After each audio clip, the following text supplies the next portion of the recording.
Isang gabi, pumasok ng bar itong si Mang Maning, tsaka siya umorder ng isang bote ng beer. Matapos niyang ubusin yung inorder niyang beer, bununot niya yung wallet niya ngayon tsaka niya tiningnan.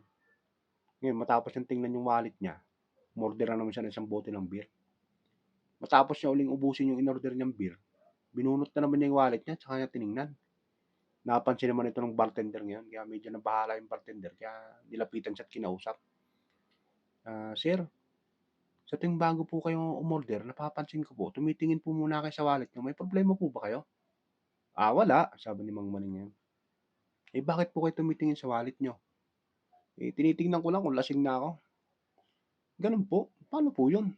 Paano niyo pong malalaman kung lasing na kayo sa pagitan ng pagtingin niyo sa wallet niyo?" Ang tinitingnan ko kasi dito yung picture ng asawa ko," sabi ni Mang Maning. "Malalaman ko kung lasing na ako 'pag maganda na siya sa picture."